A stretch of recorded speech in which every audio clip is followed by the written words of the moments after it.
Part 3. The Recovery. Chapter 14. They say that the currency of grief is love. It is because of love that we feel this bad. They say that the opposite of love is not hate but indifference, and those of us who have felt or still feel grief certainly do not feel indifferent. We may feel numb, but that is not indifference. We love and we have lost. Our world is turned over. The ground beneath our feet is gone. Something terrible has happened to someone we love, and we were powerless to stop it. How is it possible for someone to be here and then to not be here? How is it possible for someone to simply cease to exist? And if they have gone, where have they gone to? Even if we do not love the person that has died, we are still affected by death. Even if we do not grieve and we feel relief, death is both very dreadful and very mundane. Physically, death makes sense in that we know the heart stops, breathing stops, and that is it. But emotionally, psychologically, it does not make sense. Even if we have a religious faith, a spiritual practice, a set of beliefs, we may struggle to remember them in our response to what has happened. Despite our certainties, our beliefs, and our thoughts of life after death, when death actually happens, there is no real knowing anything, except that this person has ceased to be here and everything is different from now on.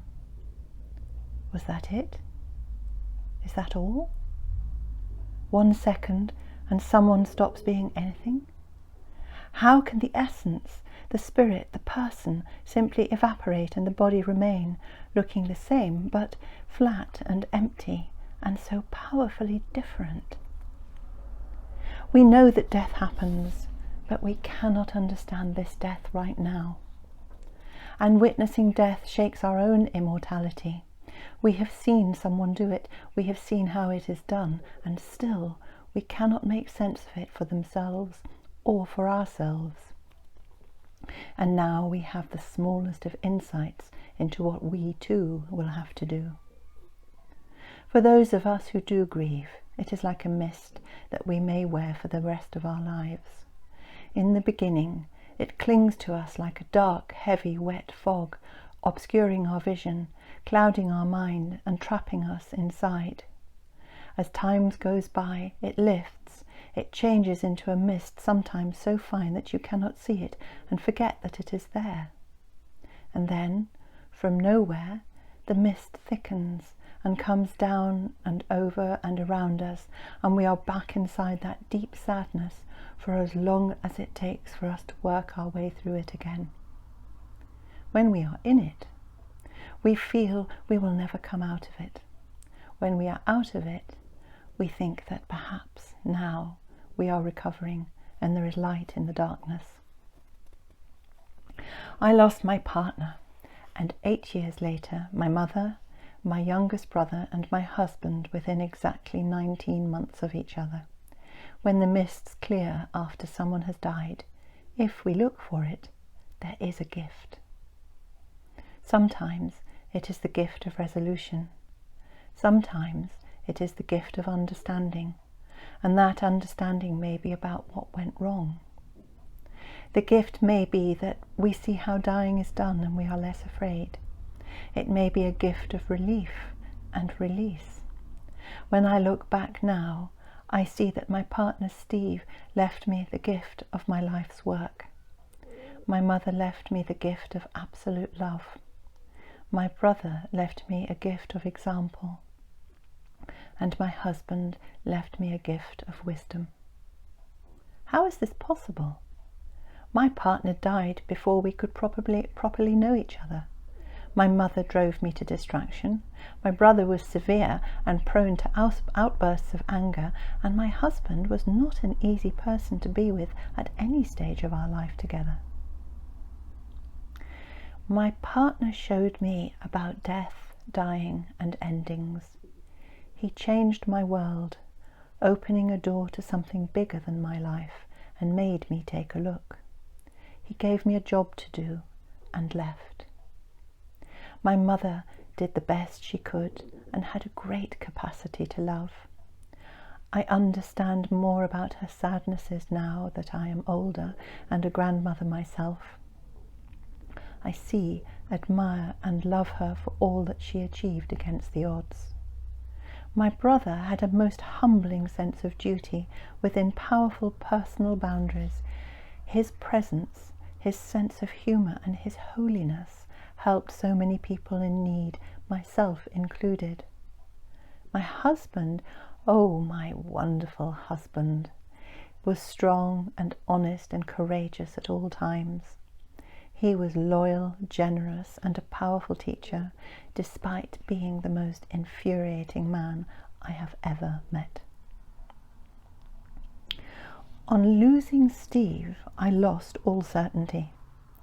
Until I met Steve, I had detached myself from reality, perhaps to survive, and though life had tested me on many levels, I didn't ever let life in.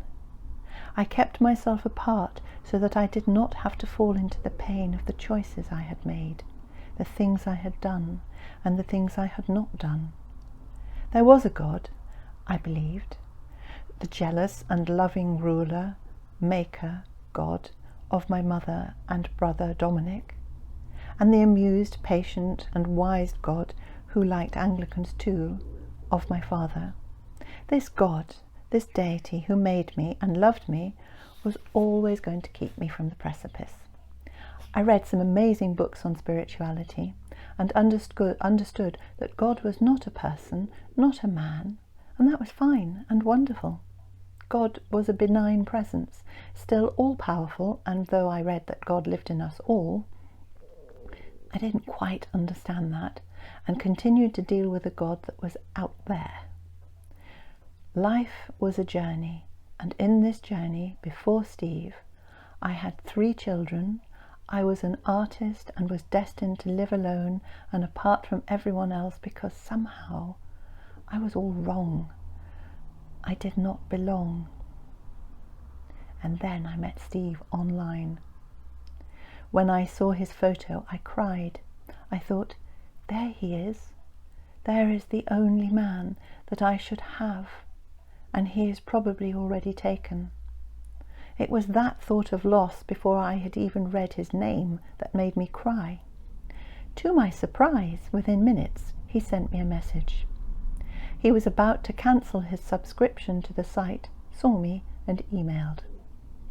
From there, the tectonic plates of my life shifted and everything changed. I wonder sometimes what my life would have been if I had not met him.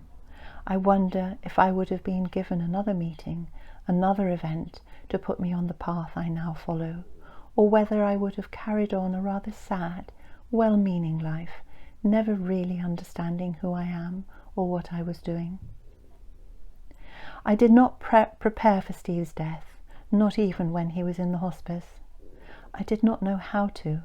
I did not know what was happening, and I could not grasp that the end of this illness would mean that I was alone again.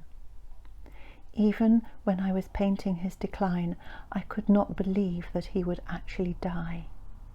He would just go on, more and more ill, less and less present, but he would not die. Perhaps the paintings were a way of holding on to him.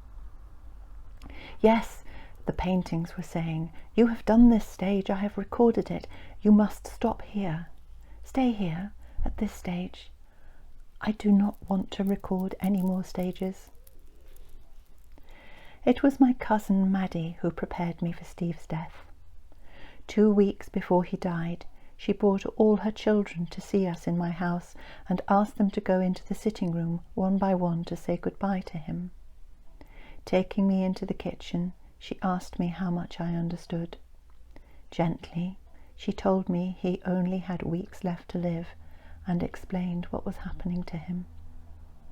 I needed to be prepared, she said. He was jaundiced, confused, exhausted, weak and thin. This thing that could not happen would happen, but I still did not believe it could be so soon. That is why we are here today, to say goodbye, she said. I did not want to feel such pain as threatened to overwhelm me after he died. I did not want to let in the tidal wave of horror after his death. I took steps to protect myself, and in doing so, only delayed it. It was my first experience with dying and death, and it hit me hard. I had thought that love conquers all. If we love someone, they are immune from harm and they do not have to suffer. I had loved Steve with all my heart and soul, and still he had died. I blamed God. Damn you, I said, damn you. And I wrote a prayer of dismissal to God, to this God that had forced this madness on me. You are not my king, I am not your daughter. You are not my father, you are not my saviour, not my redeemer, not my lamb, not a person, not a man.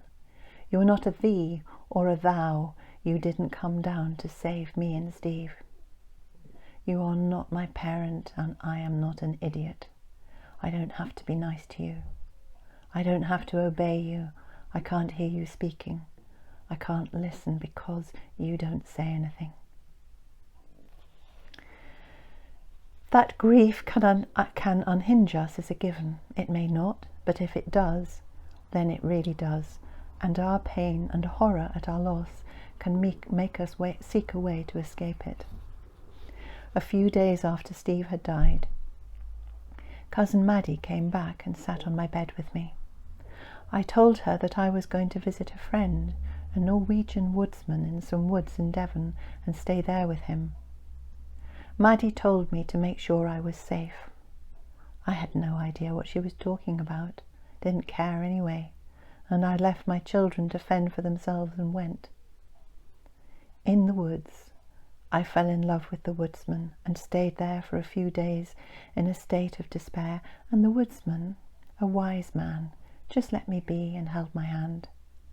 When I came home again, I had transferred all my love onto the woodsman and kept the pain of Steve's death at bay. But the sadness could not be transferred, and I was not able to keep myself from sinking slowly and surely into a furious, mad despair. I tried to stop it. I moved the furniture around. I removed everything that was Steve's from my house. I tried to pretend to myself that it had not happened. I tried to make it all go away, but it made me all the more unstable. Another cousin came to stay and found me crying on the floor under the piano in the room where Steve had stayed in his final days before the hospice, and instead of making me come out to comfort me, got down on the floor, squeezed under the piano with me, and held me as I cried. While trying to shop in a supermarket, standing with my trolley at the checkout, a lady with only a few things to buy asked if she could go first. The waves of despair and fury as she asked me this caused me to double up with pain over my trolley and slowly sink to the ground. Someone came and took me away, took my trolley and sat me down. I told them that Steve had died, and someone came to sit next to me as I cried and cried while people shopped and life went on, and I thought that I would never come back from this loss. After a while, when the tears had stopped, I thanked the lady who had picked me up, setting my shopping aside carefully to sit with me while I cried. After that, I could not speak to her or let her know how grateful I was. If I saw her while shopping, I felt myself fall back into that terrible place, and it was years before I was able to say to her, "Thank you, you really helped." This grief was the first time that I had been powerless to escape from my feelings. I would have done anything to stop them. I was alone again, and the relentlessness of Steve's decline had frightened me. It made me feel unsafe, and underneath it all I feared that this would happen to me. As my grandmother lay dying by the piano in our sitting room all those years ago, I looked for signs of her illness to explain something of what was happening to her. The skin inside her elbows had a yellow tinge, probably bruising from the injection needles, but I saw this as a symptom of her decline and watched her elbows with morbid curiosity.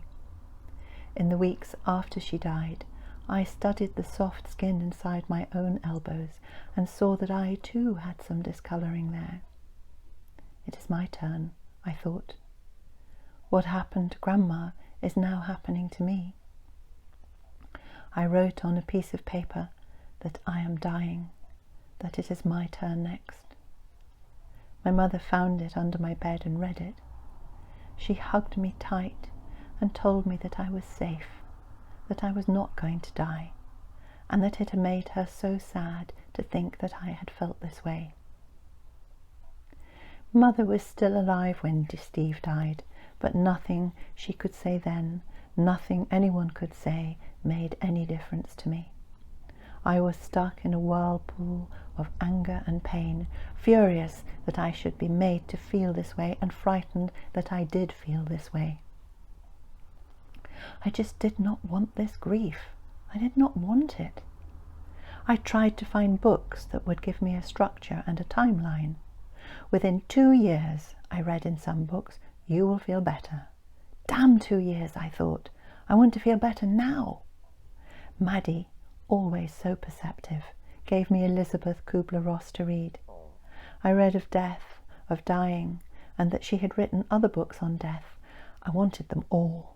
I wanted to read books that told me that I would be fine, that I would recover, and books that described the whole process of dying and how it felt, looked, and happened. I read her stages of grief.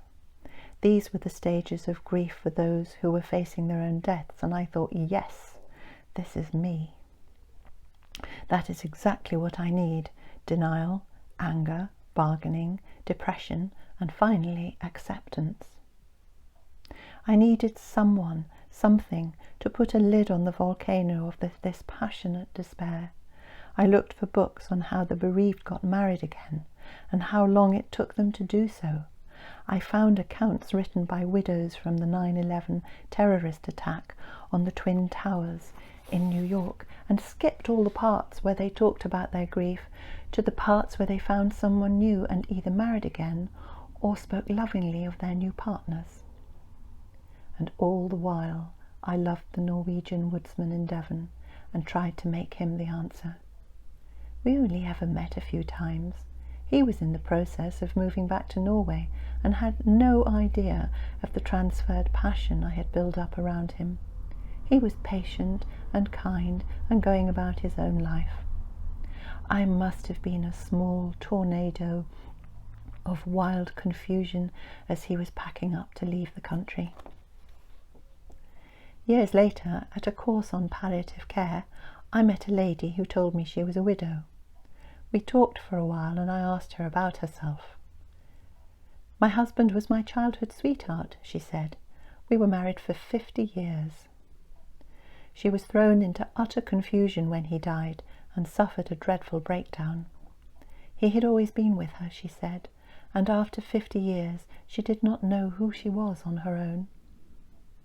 I went and bought a motorbike and I joined a gang. I wore leathers and I learned how to ride. Everyone was horrified, but I didn't listen, she said. It didn't heal the gaps in my husband's death had left me, so I looked for something more spiritual. I was lost, you see, she said.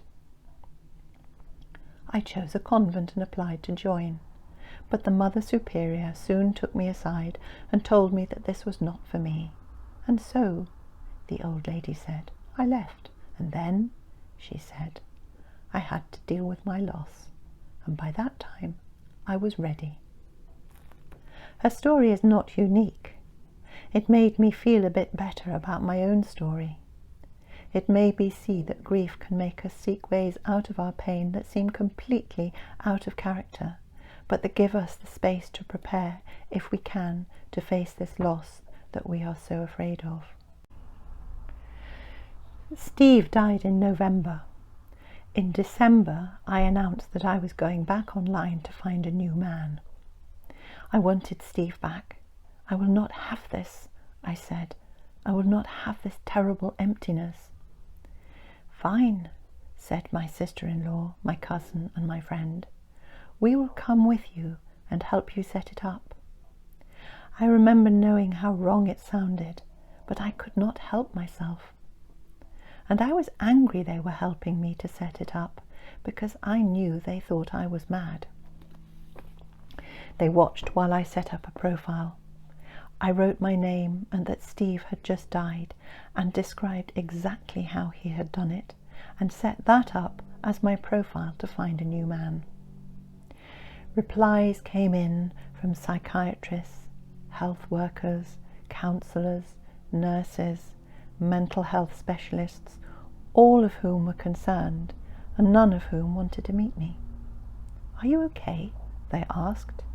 To each one I replied, "I'm fine, and there is more." And I filled them all in with more details of Steve's illness and death. After a few days, a message came through that said this was not the right place for me, and that I needed to take down my profile and ask for some help. I ignored it. The next day, my phone rang, and a voice apologized for calling me and told me that he had sent the message about getting some help. For some reason, I did not hang up, and despite feeling resentful that this person was interfering with my search for a new Steve, I allowed him to talk me through the process of deleting my account on the website. The person on the end of the phone told me his name, which I did not listen to, and asked how I was feeling. He called me often over the next few weeks and eventually suggested we meet. He named a cafe, and gathering up all of the paintings from the studio that I had been doing of Steve, both dying and dead, I went off to meet a man I did not know, whose name I did not remember. At the coffee shop, I threw the paintings down on the table in front of him, saying, "Look!" and started to cry. He looked at them one by one, bought me a cup of tea, and let me cry and talk. When I was ready, I remembered to ask his name. "Alan," he said, and he asked who was looking after me. The tectonic plates underpinning my life shifted again.